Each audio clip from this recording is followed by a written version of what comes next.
कई विपुल serial killer ने संयुक्त राज्य अमेरिका का पीछा किया है, लेकिन रॉबर्ट ली येट्स स्पोकन सीरियल किलर के रूप में कुछ परेशान हैं।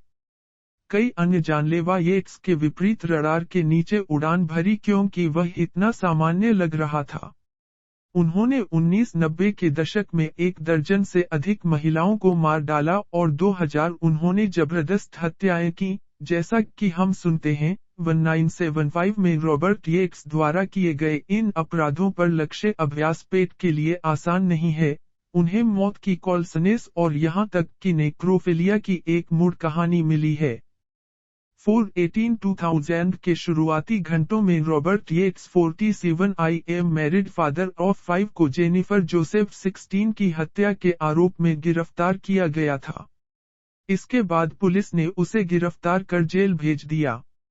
महिलाओं के लापता होने के बाद के दिनों में गवाहों ने बताया कि येट्स व्हाइट 1977 को क्षेत्र में कॉलवेट को देखकर येट्स से पूछताछ की गई और गुप्तचरों को जेनिफर जोसेफ की मौत में गिरफ्तार करने के लिए पर्याप्त सबूत मिले। 2 दिनों के लिए पूर्ववर्ती येट्स गिरफ्तारी जासूसों ने 2 सप्ताह के आर्मी नेशनल गार्ड कैंप से लौटने के बाद उसकी 24 घंटे निगरानी की। स्पोकन के सीरियल किलर ने और अधिक अपराध किए। ऐसा लगता है कि वह पहली चाल के रूप में बोल्डर हो गया है, जो खुद को उन अपराधों से अलग करता है जो उसने समय और दूरी का सहारा लिया था। वह बहुत स्मार्ट था, लेकिन समय के साथ बंदूकधारी अधिक आत्मविश्वास बढ़ गया, यहाँ तक कि शुरुआती चरणों में सार्वजनिक स्थानों पर अपने पीड़ितों को भी फेंक दिया। जांच पीड़ितों को मील की दूरी पर पाया गया जहां से वे काम करते थे। येट्स अपने पीड़ितों को सिर में एक बिंदु .25 कैलिबर बंदूक के साथ कुछ प्लास्टिक किराने की थैलियों के साथ अपने सिर को कवर करने के लिए सिर में गोली मार देंगे। अब जब आप बैग के बारे में सोचते हैं, तो वे कुछ सीरियल किलर के हस्ताक्षर थे, जो हत्या के लिए अनावश्यक है। इसके बाद वह शवों को दूरस्थ स्थानों पर डंप कर देगा, लेकिन यात्रा की सड़कों के पास और एक दूसरे के करीब सभी पीड़ितों को कहीं और ले जाने से पहले मार दिया गया था। डंपिंग साइटों पर जहां वे 10/26/2000 को मतदान याचिका की एक श्रृंखला के बाद येट्स को आखिरकार 408 साल की जेल में 13 महीने के लिए एच के रूप में सजा सुनाई गई। तब से पियर्स काउंटी में स्थानांतरित कर दिया गया है, लेकिन ऐसा इसलिए नहीं है क्योंकि वह मेलिंडा मर्सर और कोनी ला फोंटेन एलिस की मौतों में टैकोमा में मौत की सजा का सामना कर सकता है, और वह अभी भी कई अन्य हत्याओं में संदिग्ध है, क्योंकि जासूसों को उनके वाहनों में खून मिला है जो किसी भी ज्ञात पीड़ितों से मेल नहीं खाते हैं, और जर्मनी में कानून कार्यालय भी जांच कर रहे हैं कि क्या देश में 26 महिलाओं की मौत में येट्स शामिल हो सकते हैं।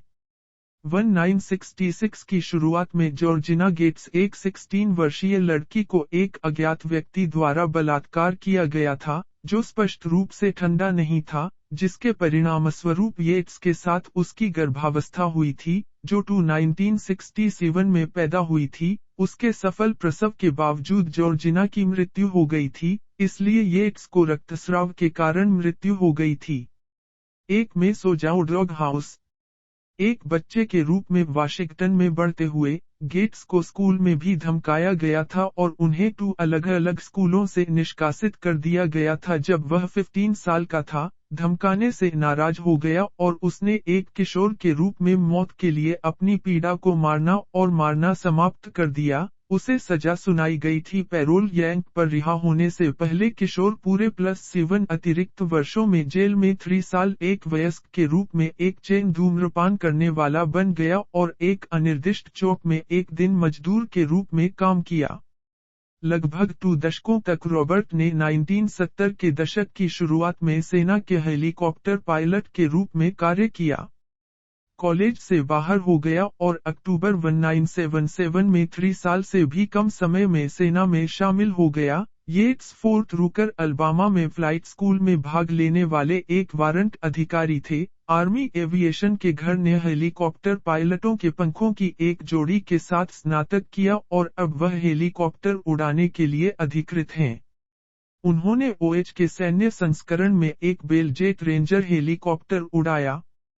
58 कायला पश्चिमी यूरोप और पूर्व वार्सो संधि के बीच शीत युद्ध के तनाव की ऊंचाई में येट्स जर्मनी में तैनात थे। उनकी सजावट में 3 मेधावी सेवा पदक शामिल थे, 3 सेना प्रशंसा पदक, 3 सेना उपलब्धि पदक और 1 मानवीय सेवा पदक। इन्हें 1992 में तूफान एंड्रयू द्वारा छोड़ी गई तबाही को साफ करने में मदद करने के लिए दक्षिण फ्लोरिडा में एक राहत मिशन में भाग लेने के लिए पुरस्कृत किया गया था।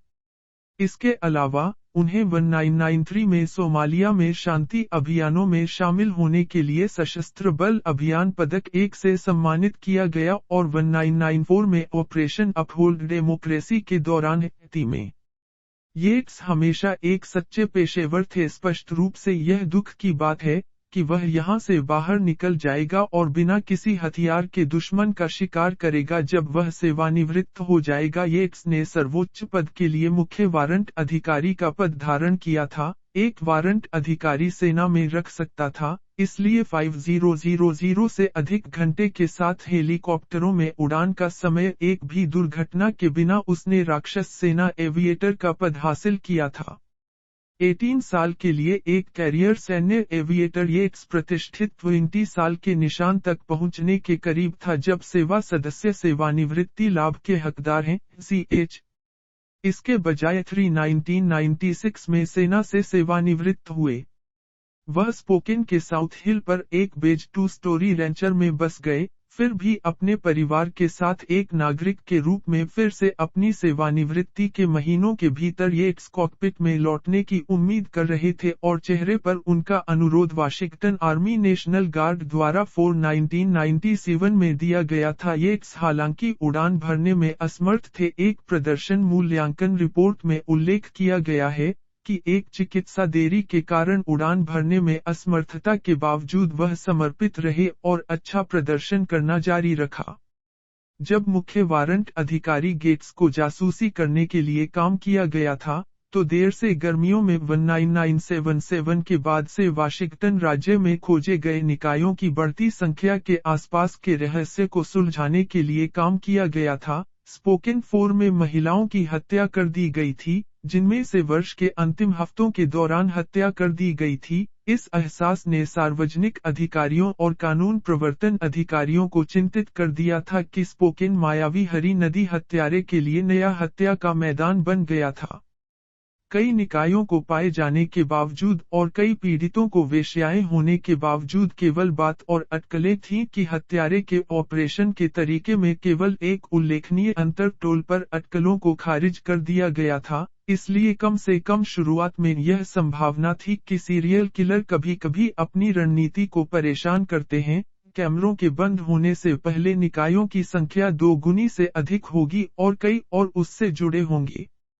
इस पूर्वी वाशिंगटन शहर को पहली बार 2221990 को एक सीरियल किलर द्वारा लक्षित किया गया था, जो लगभग 8:38 बजे है।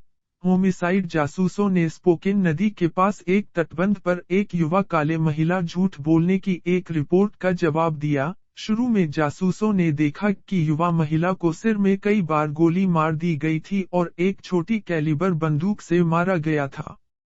क्षेत्र के फार्मासिस्टों ने पीड़ित पर सभी व्यक्तिगत प्रभावों को बंद नहीं किया, न तो गोलियां और न ही खोल के आवरण। यह संकेत देते हुए पाए गए कि हत्यारे ने खुद को एक अलग स्थान पर पीड़ित को मारने के बाद साफ किया और फिर परिवहन किया।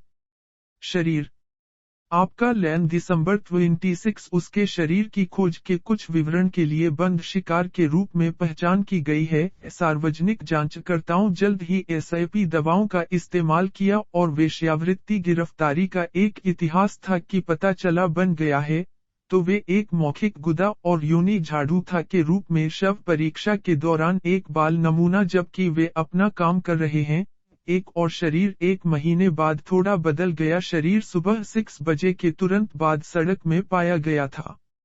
एक सफेद महिला को गोली मारकर हत्या कर दी गई थी। पीड़ित की पहचान अंततः निकी लोह के रूप में की गई थी। 34 वर्षीय वेश्या और ड्रग एडिक्ट। उसके सिर से एक बिंदु .22 कैलिबर की गोलियां बरामद हुई थी और उसके शरीर से तेल की जोरदार गंध आ रही थी।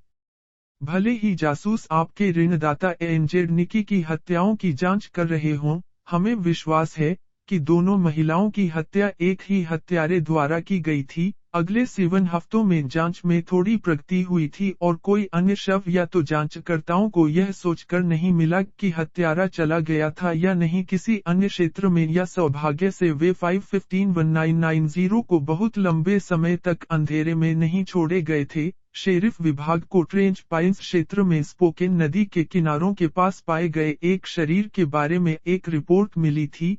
पीड़ित एक सफेद महिला थी जो कुछ अंगूठियों को छोड़कर नग्न थी। उसकी उंगलियों पर उसके सिर पर भी विरोधाभास था, इसलिए जांचकर्ताओं का मानना है कि उसे पीटा गया था। उसकी पहचान कैथलीन ब्रूस वाई के रूप में की गई थी।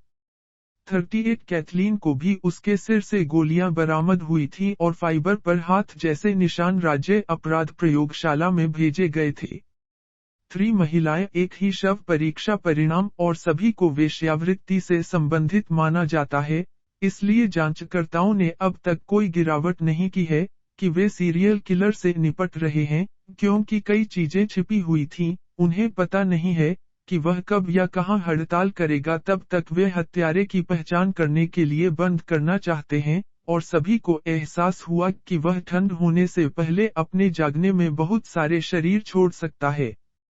बिना किसी अतिरिक्त शिकार के 2 साल से अधिक समय वीर से संबंधित पाया गया। वास्तव में जांचकर्ताओं ने इस विचार का विकल्प चुना कि हत्यारा 2 साल के अंतराल के दौरान बुधवार 5/13/1992 तक किसी अन्य स्थान पर महिलाओं की हत्या कर सकता था। निर्माण संस्कृति पर एक नग्न महिला का शरीर पाया गया था। एक प्लास्टिक बैग ने पीड़ित के सिर को कवर किया और कपड़ों के टुकड़े उसकी बाहों के चारों ओर उलझ गए। एलेक्स शरीर के पास पाया गया था, लेकिन कोई खोल के आवरण बरामद नहीं किए गए थे और जैसा कि संघर्ष का कोई संकेत नहीं था और कोई रक्त पूलिंग, पुलिस अधिकारियों ने निर्धारित नहीं किया कि पीड़ित को कहीं और मार दिया गया था, फिर यहां लाया गया। फाइबर और छत स्वाब पीड़ित के शरीर फिंगरप्रिंट विश्लेषण से लिया गया है। 19 वर्षीय शेरी पामर भूमिका के रूप में कोकेशियान शिकार की पहचान तो वेश्यावृत्ति का एक इतिहास था। अगले स्पोकेन सीरियल किलर पीड़ित को इस बिंदु के रूप में पाए जाने से पहले 3 साल से अधिक समय लग गया था। स्पोकेन जांचकर्ता अन्य स्थानों में अपने सहयोगियों से संपर्क कर रहे थे ताकि पीड़ितों को एक संदिग्ध से लिंक मिल सके। दुख की बात है कि वे वेश्यावृत्ति पीड़ित थे जिन्हें इसी तरह मार दिया गया था, एक छोटे कैलिबर हथियार के साथ बंदूक की दुकान, और जिनके शरीर को अब डंप कर दिया गया है। कि किट एसआईपी काउंटी में स्पोकेन सीरियल किलर नवीनतम पीड़ित को उससे जोड़ा गया था। वह स्पष्ट रूप से विभिन्न क्षेत्रों से बात कर रहा था। यह भी एक संकेत था कि ग्रीन रिवर किलर अभी भी सक्रिय हो सकता है। नवीनतम शिकार में पाया गया था। किटसैक काउंटी में पश्चिमी वाशिंगटन 60 वर्षीय पेट्रिसिया बार्न्स का नग्न शरीर 8/25/1995 को पाया गया था। पुलिस आंशिक रूप से कटे हुए पर बमों से ढके शरीर को खोजने के लिए पहुंची। स्पोकेन सीरियल किलर का सबसे पुराना शिकार वेश्यावृत्ति या अवैध दवाओं के लिंक के बिना एक सड़क व्यक्ति था। 2.22 कैलिबर की गोलियां भी उसके शरीर में पाई गईं। सबूत के कारण पीड़ित की जीवनशैली, पीड़ितों को बैलिस्टिक बरामद किया गया और कैसे बॉन्ड्स नग्न शरीर स्पोकेन पीड़ितों के साथ बम पृष्ठभूमि की तुलना में पाया गया। यह स्पष्ट था कि वे एक ही हत्यारे की तलाश कर रहे थे। काउंटी केस में किट के 10 महीने बाद स्पोकेन वाशिंगटन में एक समान आतंक फिर से सामने आ रहा था। शमा लिंस्की 39 को स्पोकेन पार्क ड्राइव के पास 6/14/1996 जेड लिंक्सी के पास विघटित पाया गया था। पूर्व पीड़ितों के विपरीत एक छोटी ग्रे पोशाक में पहना गया था, जो सभी इसे कई वस्तुओं को पास में पाया गया था, जिसमें उसके धड़ पर एक तौलिया लिपटा हुआ था, और वन ने ब्लैक बूट को बताया था कि शेल आवरण दृश्य में पाया गया था और दूसरों की तरह थोड़ा रक्त पूलिंग का सुझाव था कि वह कहीं और मारा गया था। उसे भी मौत के घाट उतार दिया गया था। अन्वेषक हिल ने पाया कि जिलिंस्की के पास वेश्यावृत्ति और नशीली दवाओं के उपयोग का इतिहास था और उसके शरीर के अपघटन के कारण दुख की बात है कि विश्वविज्ञान परीक्षण असंभव थे। स्पोकेन जासूसों का मंगलवार 8/26/1997 को एक व्यस्त दिन था जब यह जेड के 1 साल से अधिक समय बाद था। हेलेंस्की का शरीर तब मिला जब 2 और शव पाए गए। यह एक 20 वर्षीय हीदर हर्नांडेज एक प्रसिद्ध वेश्या है। हर्नांडेज के विघटित अवशेष केवल एक शर्ट और एक भूरे रंग के पहने हुए एक क्षेत्र में पाए गए थे। वह सिर में 2 शॉट्स से मारा गया था। स्पोकेन के एक अन्य स्थान पर फलकिर्क में एक एशियाई महिला के शरीर की खोज की जांच करते हुए लिखा गया था कि बाद में यह निर्धारित किया गया था कि शरीर जेनिफर जोसेफ नाम की एक 16 वर्षीय लड़की का है। अपराध स्थल से एक अन्वेषक को एक हल्का नीला तौलिया और एक इस्तेमाल किया हुआ कंडोम मिला। उसके शव परीक्षण के दौरान उसके बाएं कान में 3 छोटे पत्थर के प्रकार के पेरिंग में पीले पत्थर होते हैं। फिर भी उसके ठीक 2 ही थे। यह दर्शाता है कि जब उसके हत्यारे ने उसके साथ मारपीट की तो एक झुमके को गिरा दिया गया था। पीड़ित के शरीर से एक पूर्ण संकेत गायब हो गया था, इसलिए यह हत्यारे के पुलिस को पता चला कि पूर्व फैलाव गैरी में उसके साथ काम कर रहे एक और वेश्या वापस करने के लिए उड़ान के सैनिकों को खो दिया। 35 अगस्त को दोपहर 16 वेश्या ईमानदार आत्मा यूसुफ पर पूर्व की ओर यात्रा 4 एक सफेद पुरुष की कंपनी में लगभग 30 से 40 साल पुराना एक कार में अंत में एक सफेद ठंड अधिनियम किया गया है। माना जाता है कि यह कार पहले पार्ट आप इस मामले में एक कड़ी है कि एक संदिग्ध है की पहचान की जा सकती करने के लिए पीड़ितों में से किसी से बंधा होगा। उस समय अंडरकवर अधिकारी उन जगहों पर थे जहां वेश्याओं को जाना जाता था। जब एक पुलिस अधिकारी ने 45 वर्षीय रॉबर्ट येट्स का सामना किया था 1977 में ड्राइविंग 924 1997 को मामूली यातायात उल्लंघन के लिए सफेद कार्वेट को खींच लिया गया था और उसे आगे बढ़ने की अनुमति दी गई थी। फिर भी जब से गश्ती दल ने अपनी रिपोर्ट में लिखा था, उसने कैमरों खाया और टी पर ध्यान नहीं दिया। 8 स्कूल अधिनियम और जेनिफर जोन्स की हत्या अगर लिंक की तुरंत पहचान नहीं की गई थी। वास्तव में टास्क फोर्स को कनेक्शन का एहसास नहीं हुआ जब तक कि वे कैमरों के पंजीकरण की जांच नहीं करते और पाया कि यह वास्तव में ठंडा अधिनियम है, जबकि इस जगह ले जा रहा था शव को ढेर करने के लिए जारी है। एक स्थानीय निवासी जल्लाद घाटी में 11/5/1997 को एक विघटित शरीर में आया। उसने लिखा कि शरीर को छिपाने के लिए एक स्पष्ट प्रयास में शरीर के चारों ओर एक उथली कब्र खोदी गई थी, लेकिन कब्र से एक ब्लाउज बरामद किया गया था। शव परीक्षण पूरा होने पर यह पता चला कि लाश डॉलर स्कॉट 29 थी, जिसका वेश्यावृत्ति और नशीली दवाओं की गिरफ्तारी का एक लंबा इतिहास था। बंदूक की दुकान को स्कॉट पर निकाल दिया गया हो सकता है और स्कॉट के हाथ पर एक प्लास्टिक की थैली मिली थी। इस बीच राज्य के पश्चिमी क्षेत्र में 1 महीने बाद एक और शरीर की खोज की गई थी। टैकोमा पुलिस विभाग ने 12/7/1997 को एक रिपोर्ट में जवाब दिया कि टैकोमा वाशिंगटन में एडम्स स्ट्रीट में एक शरीर पाया गया था। शरीर को आंशिक रूप से अस्पष्ट पाया गया था। ब्रश यह माना जाता था कि पीड़ित के कपड़े उसके शरीर पर बिखरे हुए थे और उसके सिर को कवर करने वाले प्लास्टिक बैग थे। एक बिंदु से आवरण 25 कैलिबर खर्च किए गए खोल को भी शरीर की आगे की जांच पर घटनास्थल पर पाया गया था। यह 34 वर्षीय मेलिंडा मर्सर होने का पता चला था। मर्सर के पास वेश्यावृत्ति और नशीली दवाओं के दुरुपयोग का इतिहास था। वह सिर पर बंदूक की गोली के घाव से मर गई। स्पोकेन वेस्कॉट स्पोर्टी के उसी क्षेत्र में 12/17/1997 को एक दूसरा शरीर पाया गया था। नवंबर में उस महिला का शरीर पाया गया था जो पूरी तरह से पहने हुए थी, लेकिन उसके सिर के चारों ओर प्लास्टिक बैग बंधे थे। एक खड़ी तटबंध के किनारे फेंक दिया गया था जहां यह ढलान से नीचे गिर गया और सड़क के किनारे से लगभग 25 फीट दूर आराम करने आया था। शॉन जॉनसन 36 को बाद में क्रीक में पाए गए शरीर के रूप में पहचाना गया था और उसे कई बार गोली मार दी गई थी। मम्मी को सबूत के लिए संसाधित किया गया था और सुंदर फाइबर सहित कई सामान बरामद किए गए थे। अफसोस की बात है कि 2 और कोकेशियान महिलाओं के शव क्रिसमस के अगले दिन 12/26/1997 को पाए गए थे। इस बार पाए गए 2 शवों को पूरी तरह से उनके जूते गायब करने के अलावा कपड़े पहने हुए थे, लेकिन ऐसा नहीं था कि कई अन्य लाशों के साथ दोनों शवों को मृत पौधे के मामले में कवर किया गया था।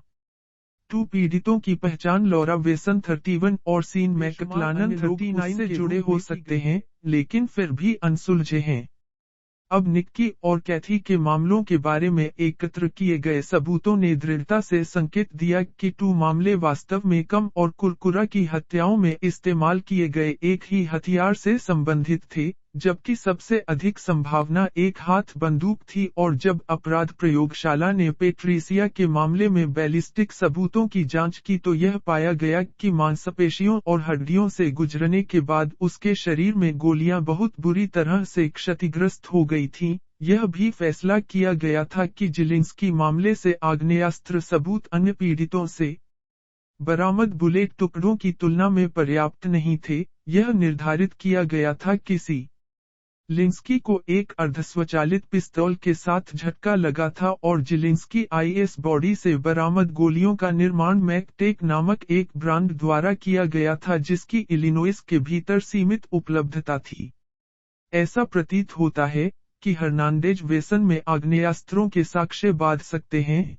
प्रत्येक मामले से बरामद गोलियों के बैलिस्टिक की तुलना में एक अर्धस्वचालित पिस्तौल के साथ सबसे अधिक संभावना है कि सभी को आग्नेयास्त्रों के साक्ष्य की तुलना में एक ही बंदूक से आना होगा। मर्सर और अन्य मामलों में मर्सर और मोड एक ही हथियार से दागे गए गोलियों से मारे गए थे। यह दर्शाता है कि दोनों एक ही बिंदु 25 कैलिबर से गोलियों से मारे गए थे, लेकिन उन 2 मामलों को जोड़ने वाले साक्ष्य केवल समानताएं बोर करते हैं और यह निर्णायक रूप से नहीं दिखाया गया था कि एक ही बंदूक से गोलियों ने दोनों महिलाओं को मार डाला।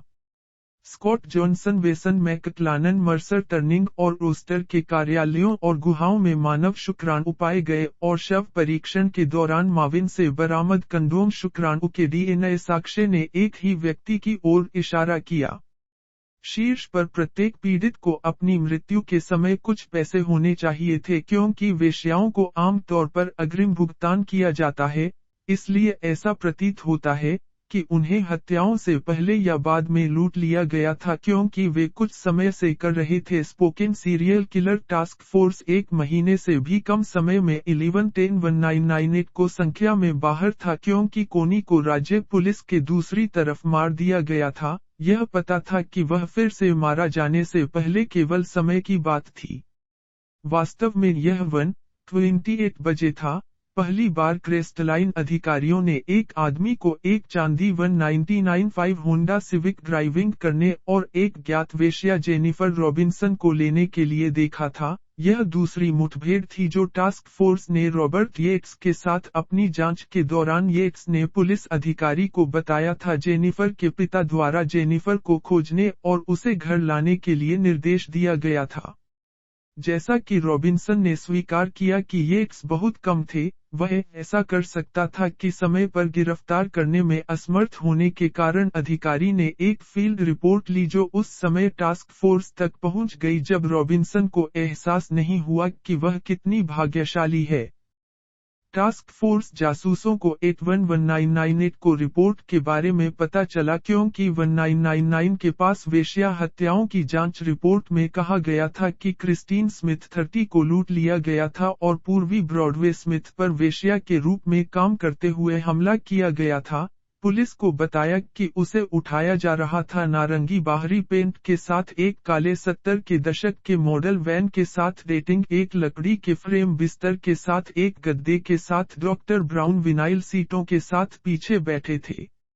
इसे एक सफेद आदमी के रूप में वर्णित किया गया था। लगभग 50 साल पुराना 5 फीट 10 इंच लंबा 175 पाउंड रेतीले गोरा बाल और घबराहट का कोई संकेत नहीं है, इसलिए शराब का उपयोग एक कीमत पर बातचीत करने के बाद उसने उसे 5वें स्ट्रीट क्लिनिक के पीछे पार्क करने के लिए कहा। उसने उसे बताया कि वह उस स्थान पर नेशनल गार्ड के साथ एक हेलीकॉप्टर पायलट था। उसने उस आदमी से पूछा था कि क्या वह साइको किलर था और उसने जवाब दिया कि वह नहीं था। उसने उसे बताया कि उसके पास 5 बच्चे थे और ऐसा नहीं करेंगे कि आदमी ने उसे मौखिक सेक्स के लिए 40 दिया था। वैन रिया में उठाए गए गद्दे पर पार्किंग स्थल पर उन्होंने 7 मिनट के लिए मौखिक सेक्स किया। वह प्रत्यक्ष रहा।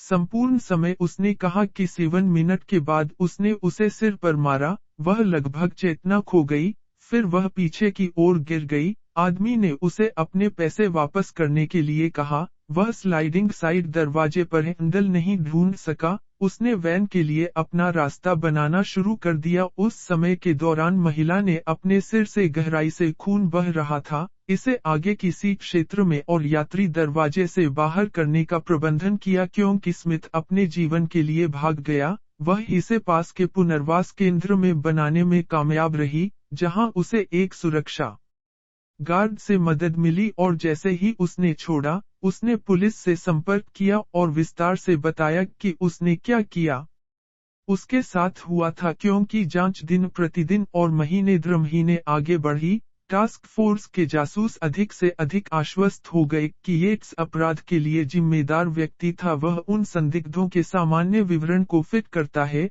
जिन्होंने स्मिथ पर हमला किया था। पॉक ने अपने कपड़े और इस तथ्य को चिह्नित किया कि उसने एक सफेद कार्वेट और एक होंडा सिविक चलाया था। उन्होंने यह भी सीखा कि वह वाशिंगटन नेशनल गार्ड का सदस्य था और हेलीकॉप्टर पायलट की क्षमता में सेवा करता था। टास्क फोर्स के जासूसों में से वन ने 914-1999 को स्पोकेन में एट होम का दौरा किया। स्वानसन ने घर ले लिया, इसलिए जासूस ने एच के लिए एक संदेश छोड़ दिया।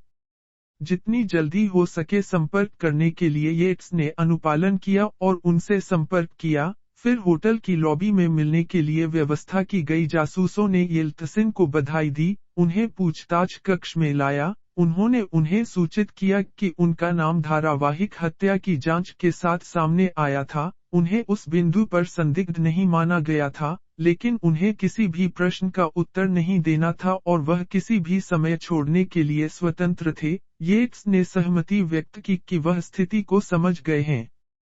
पहला सवाल जो दर्द से पूछा गया था, वह 11-10-1998 को पुलिस में लड़की के साथ किए गए संपर्क के बारे में था। अरे यह मूल रूप से उसी कहानी को दोहराया गया है जिसे उसे उसके पिता द्वारा उसे लेने का निर्देश दिया गया था। फिर भी एच कहानी के लिए प्रतिबद्ध रहता है। जब लड़की के नाम को याद करने के लिए कहा जाता है तो वह इसे याद नहीं कर सका, लेकिन उनका मानना था कि उसका नाम जेनिफर था। जब उससे पूछा गया कि उसके पिता का नाम क्या है, तो वह यह पूछे जाने पर याद नहीं कर सका कि वह जेनिफर के पिता को कैसे जानता था। उसने कहा कि टू ने एक साथ काम किया था। संक्षेप में उनके सवालों के जवाब जारी रखते हुए येट्स ने कहा कि उसने युवती को मिशन से 2 ब्लॉक स्थित अपने घर ले जाया था।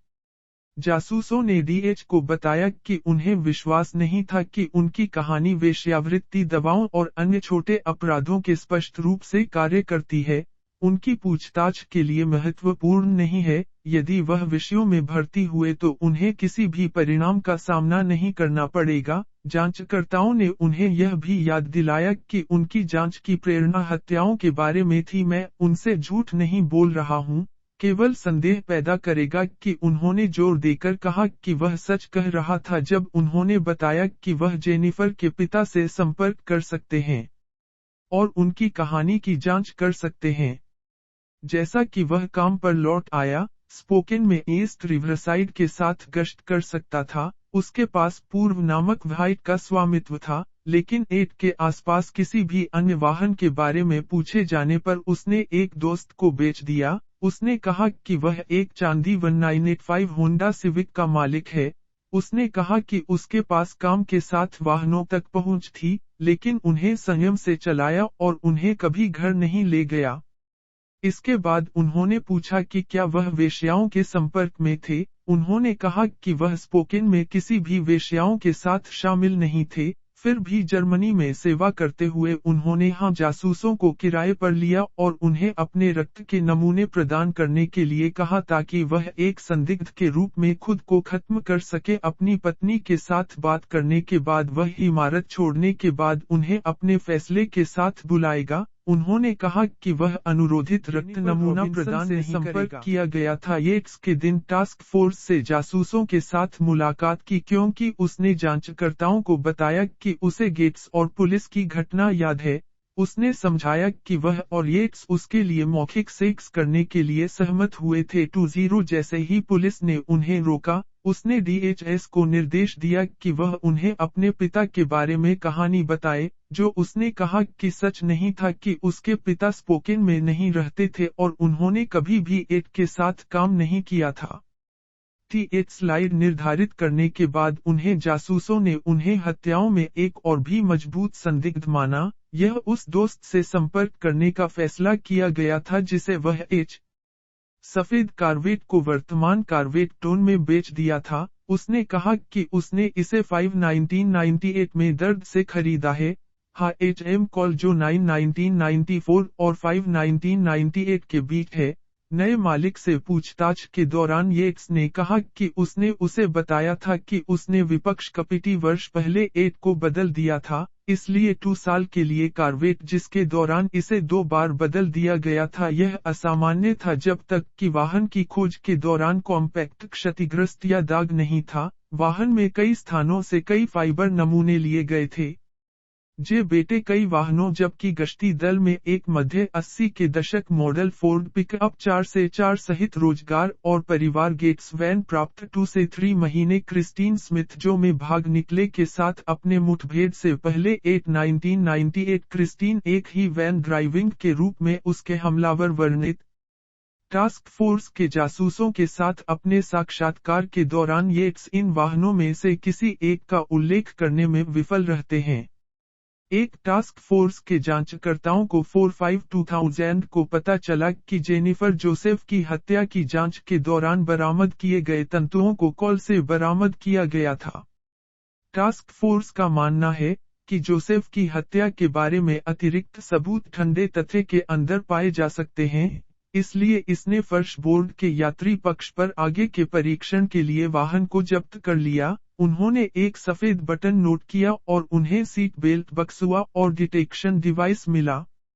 उन्होंने यात्री सीट के तल पर सूखे खून और खून के धब्बे के निशान भी पाए और यात्री साइड फर्शबोर्ड पर कई दाग डीएनए को 3 दागों से निकाला गया था जो गोरा बालों वाले व्यक्ति के लिए एक रासायनिक परीक्षण का जवाब देते थे। यह निर्धारित किया गया था कि रक्त एक ही व्यक्ति से था। जेनिफर जोसेफ के रक्त के नमूने उसके माता-पिता से लिए गए थे और डीएनए को जोसेफ के माता-पिता से रक्त के नमूने निकाले गए थे और कॉल के अंदर पाए गए खून के धब्बे जो बारीकी से मिल खाते थे। जासूसों ने पाया कि मोती की सफेद मां से बने कोलवीच के अंदर सफेद बटन जेनिफर जोसेफ ब्लूज गेट्स पर पाए गए एक के समान था, जिसमें 5 बच्चे भी हैं, क्योंकि क्रिस्टीन स्मिथ ने जासूसों को बताया था। येट्स वह आदमी था जिसकी उन्हें तलाश थी। अब इसमें कोई संदेह नहीं था। 4/18/2000 को रॉबर्ट ली येट्स को जेनिफर जोन्स की हत्या के लिए गिरफ्तार किया गया था। अगर उनके रक्त के नमूने सर्च वारंट के साथ प्राप्त किए गए थे, तो उनकी गिरफ्तारी डीएनए विश्लेषण में पाया गया कि Yates DNA profile Scott Johnson से शुक्राणु के नमूनों से मिल खाते हैं। घर की भी तलाशी ली गई। उन्होंने पौधों की प्रजातियों का उल्लेख किया जो पश्चिमी मैकक्लानन और माविन के शरीर पर पाए जाने वाले वनस्पति के समान थे।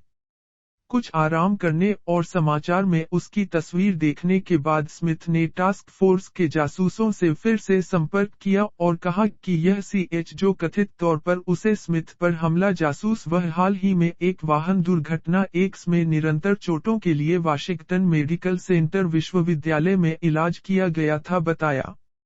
डॉक्टरों की रिपोर्ट ने निष्कर्ष निकाला कि वह बाएं मास्टॉयड के लिए एक पुरानी बंदूक की गोली से हल्के से घायल हो गई थी। उसने सोचा था कि उसने उसे एक ही स्पॉट पर एक अज्ञात वस्तु के साथ मारा था। स्मिथ ने सोचा कि क्या वह अचानक और हमले की गंभीरता के कारण शटल मारा गया था। यह भी संभव था कि वह गलती से मारा जा रहा था, भले ही वह एक फोटो लाइनअप से येट्स की पहचान नहीं कर सका। उसने कहा कि वह उस व्यक्ति की तरह लग रहा था जिसने उसे हमला किया था।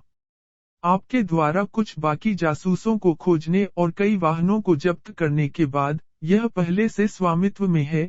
जिसमें वैन ब्लड मॉकिंग केमिकल्स के अंदर 1979 की फोर्ड वैन भी शामिल है, जिसमें कई दागों का पता लगाने वाली टीमों को जॉनसन वेसन मैकक्लानन उस्टर माविन और मस्सा की हत्या में इस्तेमाल किए गए 5 बुलेट केसिंग के लिए एक वास्तव में येट्स जो अब 47 वर्ष के हैं पर पहली डिग्री की हत्या के 8 मामलों का आरोप लगाया गया है। उन्हें स्पोकेन क्षेत्र में कम से कम 18 महिलाओं की हत्या करने का संदेह था। क्रिस्टीन स्मिथ पर हमले के संबंध में उन पर हत्या के प्रयास और चोरी का भी आरोप लगाया गया था। उन्हें बिना बंधन के रखा गया था और शुरू में पियर्स काउंटी येट्स के सभी आरोपों से इनकार किया गया था। उन पर कैमिला फॉन्टेन और मेलिंडा मेसा की पहली डिग्री की हत्याओं का आरोप लगाया गया था। फिर भी गेट्स द्वारा एक और हत्या की गई थी। मेलोडी मर्फिन 43 मर्फिन को आखिरी बार 5/21/1998 को देखा गया था। येट्स को उसके लापता होने और हत्या में एक प्रमुख संदिग्ध माना जाता था, लेकिन जल्द ही येट्स को मीथेन से जोड़ा गया कोई सबूत नहीं था जो बदल गया। वह वाया उनके वकीलों ने 10/16/2000 को घोषणा की कि वह उनके खिलाफ दुर्गम सबूतों के बावजूद एक समझौते पर बातचीत करने के लिए तैयार थे और पहली डिग्री हत्या के 13 मामलों में दोषी होने की पेशकश की गई मृत्युदंड दरों को प्राप्त करने की लगभग निश्चितता और एक गिनती जेल में जीवन के बदले में पहली डिग्री हत्या का प्रयास किया गया था, लेकिन पियर्स काउंटी में उनके सामने आने वाले आरोपों के लिए नहीं। उन्होंने पुलिस को मेलोडी मर्फिन स्पॉटी का नेतृत्व करने का भी वादा किया था। अंत में येट्स ने अधिकारियों के साथ सहमति व्यक्त की और अपने कार्यालय की शर्तों से सहमत होने के बाद अपने घर के नक्शे को आकर्षित किया। उन्होंने येट्स के पूर्व घर के यार्ड में खुदाई करने में लगभग 200 घंटे बिताए। इससे पहले कि वे पाते कि वे क्या देख रहे थे, उन्होंने पाया कि येट्स बेडरूम की खिड़की से एक पैर अपनी बात रखी और उन हत्याओं में से 13 को दोषी ठहराया, जिनकी टास्क फोर्स जांच कर रही थी।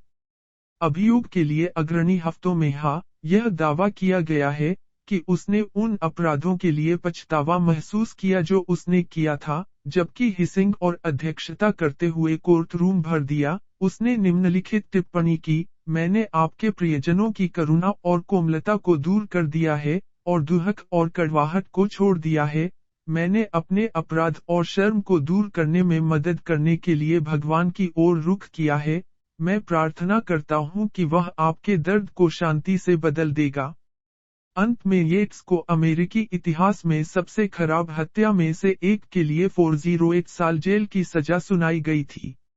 इसके बावजूद अदालतों ने 2018 में फैसला सुनाया कि राज्य में मौत की सजा असंवैधानिक थी। यह एक बार सोचा गया था कि पीएच को अभी भी निष्पादित किया जाएगा। अब उन्हें वाशिंगटन स्टेट पेनिटेंटरी में पैरोल के बिना जीवन की सजा सुनाई गई है, जहां उन्होंने एक बार मौत की सजा पर समय दिया था। यह भयानक व्यक्ति ने बहुत सारी निर्दोष आत्माओं को ले लिया है।